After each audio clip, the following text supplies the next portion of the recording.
Sebastian, this is John Wycliffe speaking again. I only said that he was not a perfect man. Answer me. If Augustine and Scripture shall disagree on any point, which shall we choose? Which shall we choose? And that presents the point. John Wycliffe's argument there was I'm not saying that these guys are evil or whatever, but all I'm saying is that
and Michigan, a lawsuit filed by Pennsylvania Republican State Representative Mike Kelly, and 2 lawsuits filed in Wisconsin and Pennsylvania by former President Trump's presidential campaign.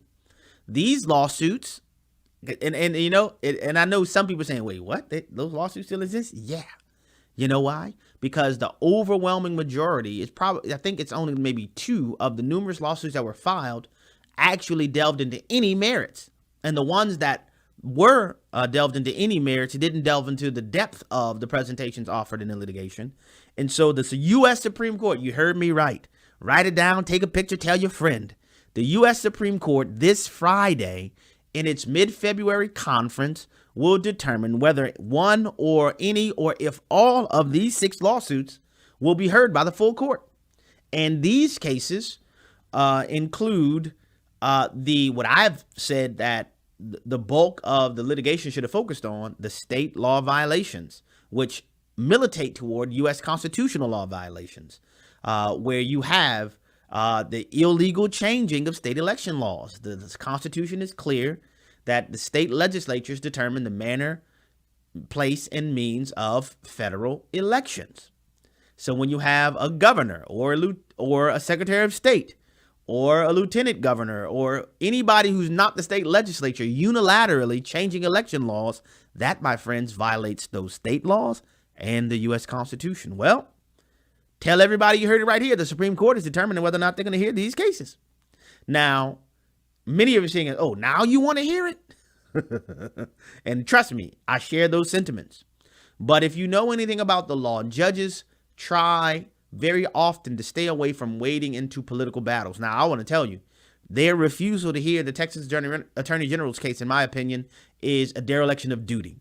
They failed to uphold their oath of office primarily because that case was not like any of the other cases. It didn't ascend to the Supreme Court through appellate channels. When you have controversies as between states, the U.S. Supreme Court serves as a court of original jurisdiction. It functions more so as a trial court. So in my opinion, their flexibility in determining what to hear and not hear is lessened as long as the jurisdictional rules are satisfied, in that it is a legitimate controversy as between the states, between one or more states.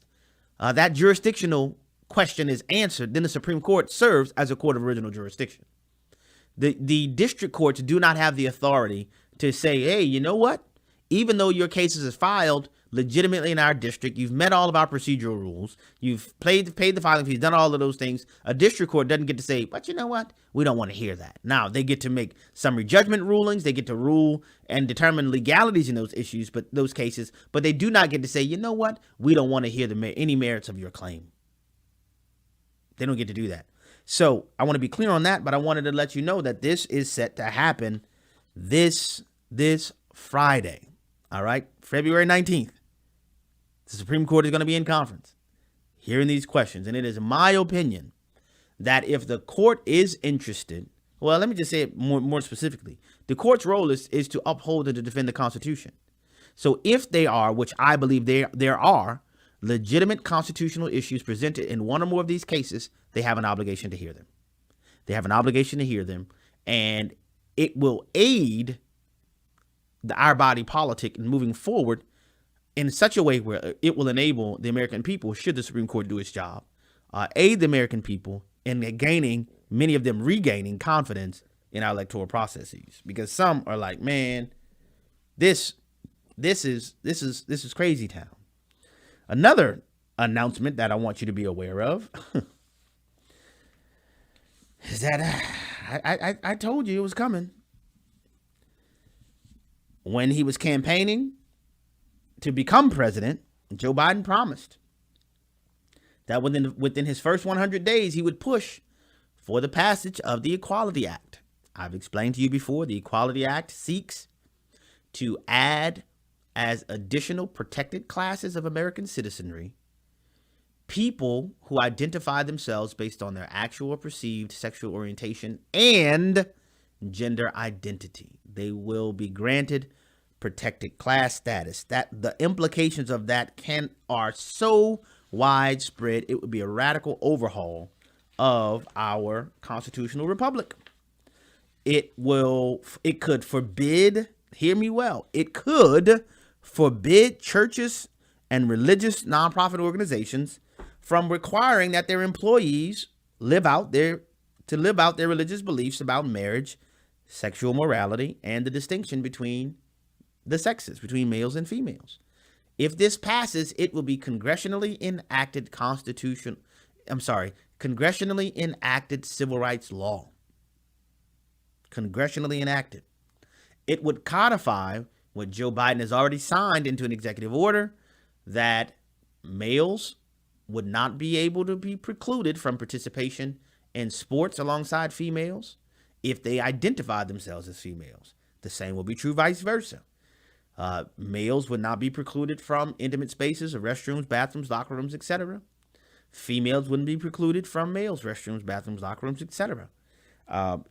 It has significance for employment law.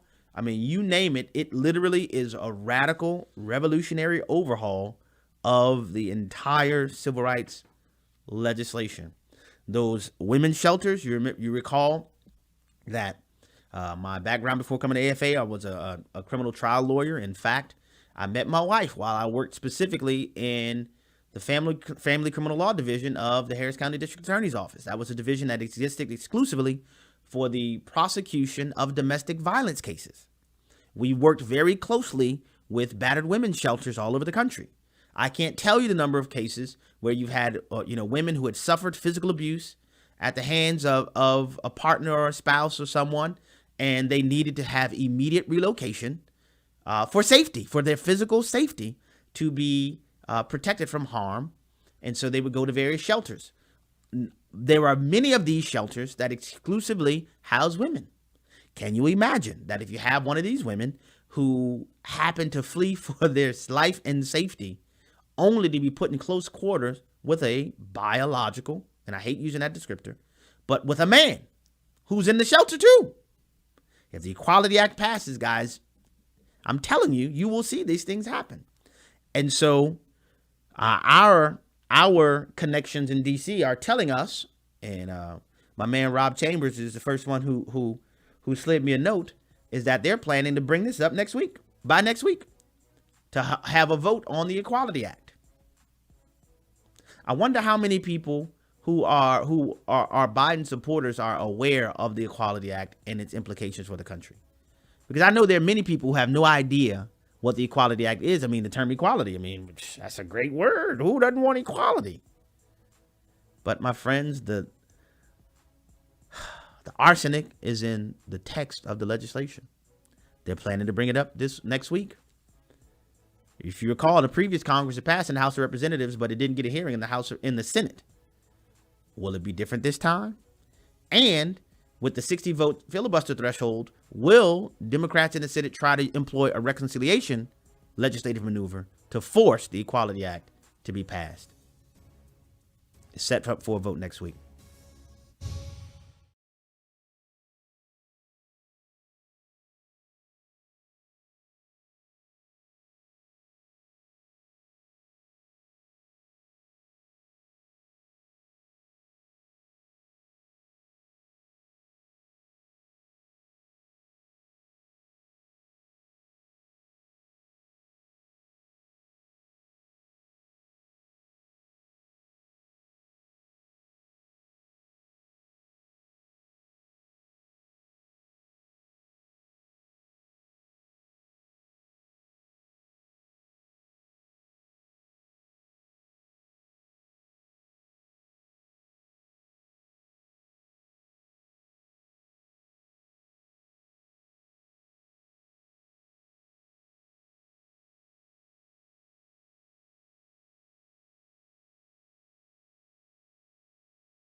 The Hamilton Corner podcast and one-minute commentaries are available at afr.net. Back to the Hamilton Corner on American Family Radio.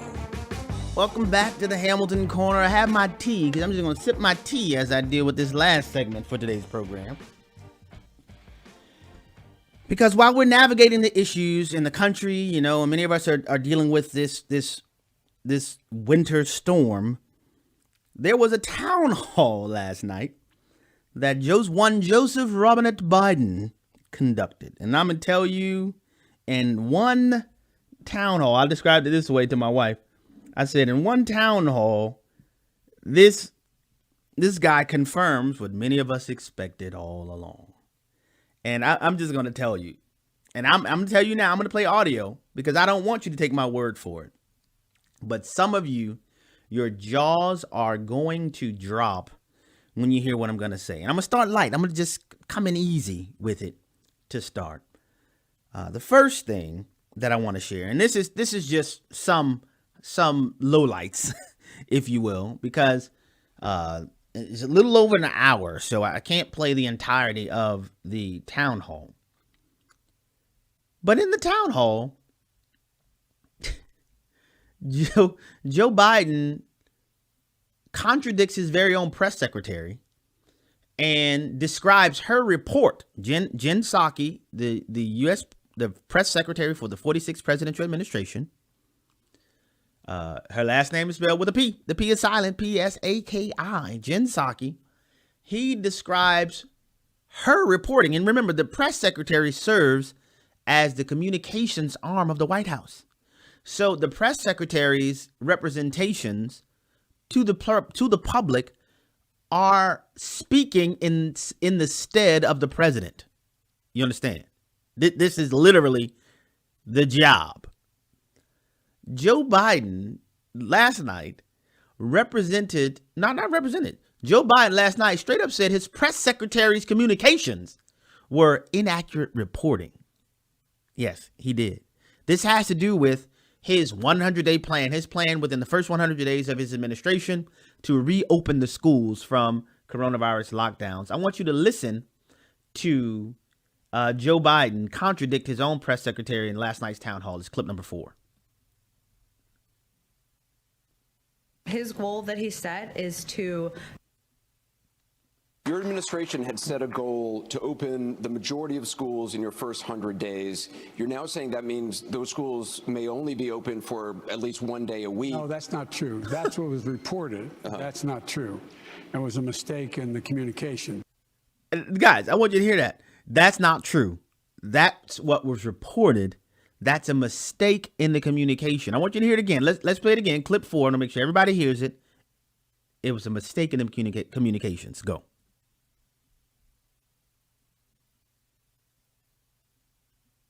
And let me know when we're ready. Your administration had set a goal to open the majority of schools in your first 100 days. You're now saying that means those schools may only be open for at least one day a week. No, that's not true. That's what was reported. That's not true. It was a mistake in the communication. So you guys know, since he's saying it's a mistake in the communication, then who made the mistake in the communication? Was it the press? Did his own press secretary misunderstand his 100-day agenda? Listen to Jen Psaki on February 10th explaining exactly what it seemed like Joe Biden last night said repudiated. It's clip number 5. His goal that he set is to have the majority of schools, so more than 50%, open by day 100 of his presidency. So at least one day a week. Hopefully it's more. Now you heard her.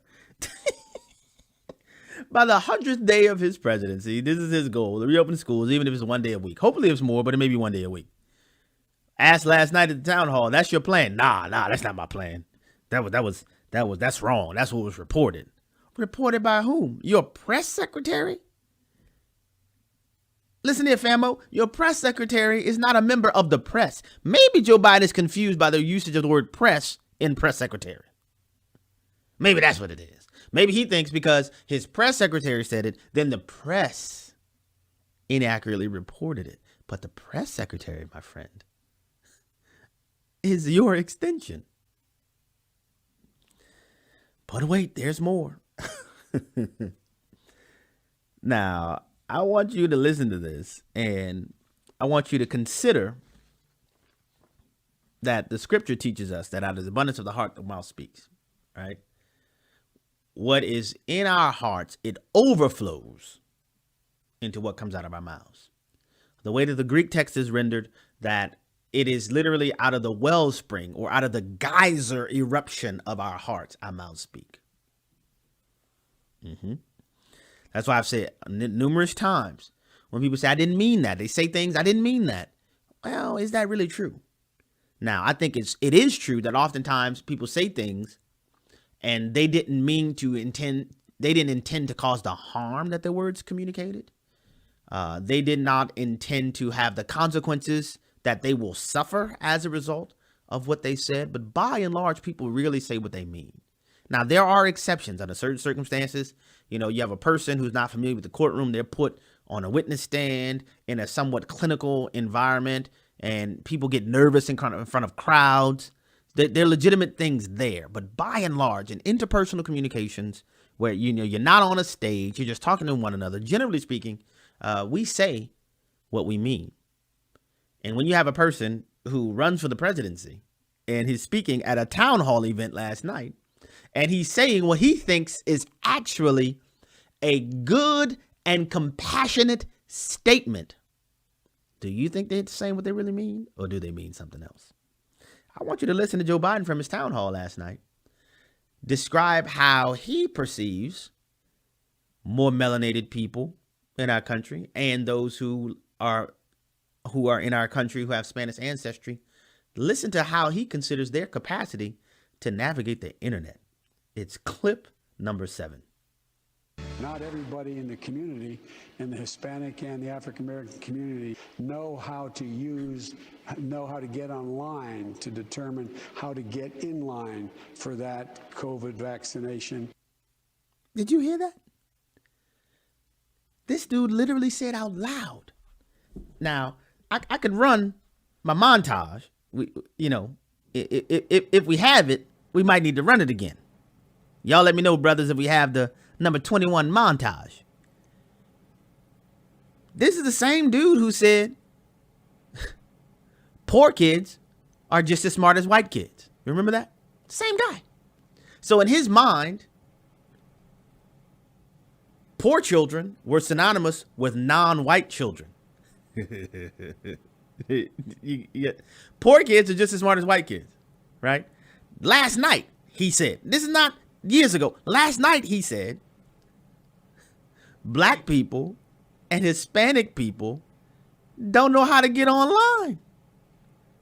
So does that mean in Joe Biden's mind that, I guess, white people do know how to get online? Why is it that only black people and the Hispanic people don't know how to get online?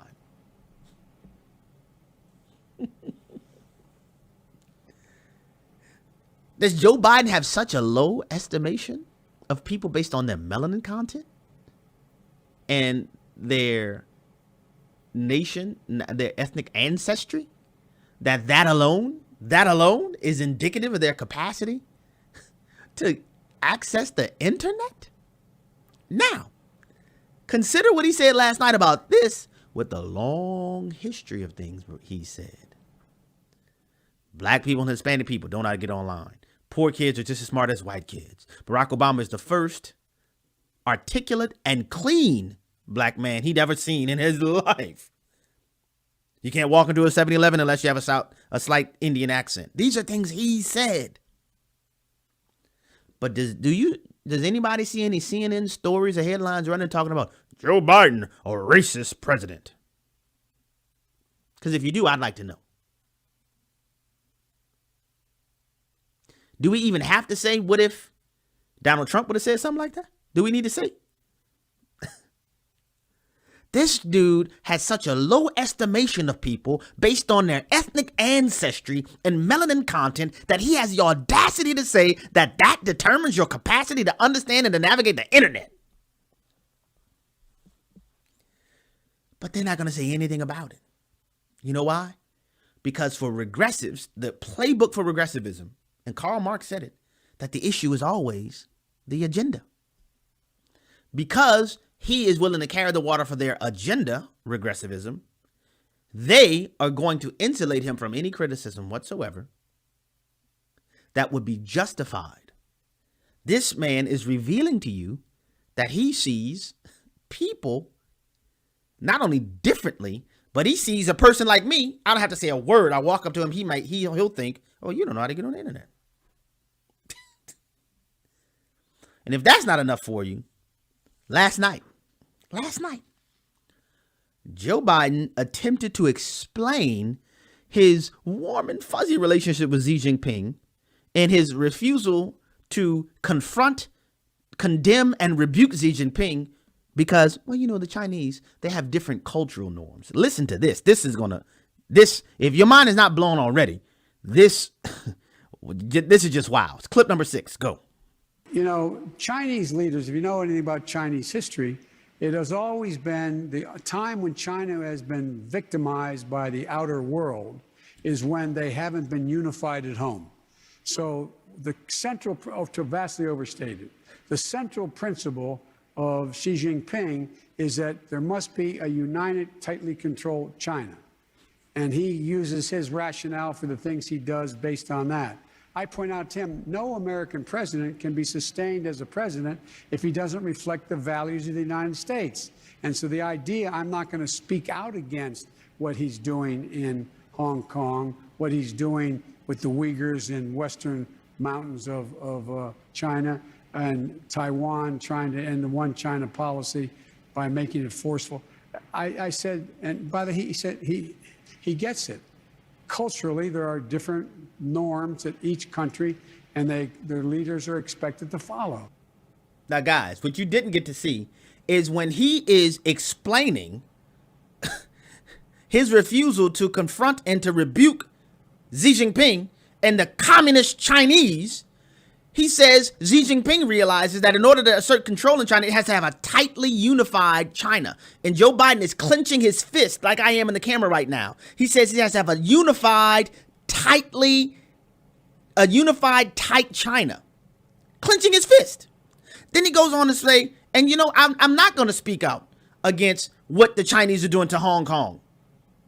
I'm not going to speak up against what the Chinese are doing to Taiwan and forcefully compelling Taiwan to submit to the communist China. I'm not going to speak up against what the Chinese are doing to the Uyghurs when they are literally sending these people into concentration camps and they are forcibly raping their women. Forcibly raping their women. But he's not going to say anything about it. Why? You know, because in America, we have certain societal norms and the Chinese have certain societal norms. Now, let's listen. Various countries and various societies have different societal norms. However, there are some universal human rights that the entire world recognizes. And Joe Biden is saying that, oh, you know, I'm not going to say anything about anything that the Chinese are doing. You know, if they want to wade into international waters in the South China Sea and cut off international ships from entering that water, they want to build up fake islands in the South China Sea, if they want to compel at the barrel of a gun the citizens of Hong Kong to submit, if they want to force Taiwan to submit, if they want to rape women, if they want to send people into concentration camps, which he didn't mention this, but it also includes their persecution of Christians, if they want to persecute Christians, whatever the Chinese want to do, I'm not going to say anything about it because, you know, they have different societal norms than we do. That, my friends, the whole presentation last night is disgusting. It's almost as if, I wonder if Xi Jinping may know something that may be compromising to Joe Biden. I wonder if maybe something like, oh yeah, that when you're former vice president, you invite your son to travel on official Air Force 2 to China, and he magically comes home with billions of dollars in investments in communist Chinese government-controlled banks and entities. I wonder if Xi Jinping may know a little bit more that may very well end up aiding the Department of Justice in prosecuting the case that is open against Hunter Biden right now that causes Joe Biden to want to curry favor with the Chinese? Why is he so interested in protecting the perception and the reputation of the Chinese that he's willing to literally say, I'm not going to say anything to him about all of these things because they have different societal norms? And for the people who supported Joe Biden, is that what you voted for? To say that you can turn a blind eye to forcibly raping people in concentration camps because they have different societal norms.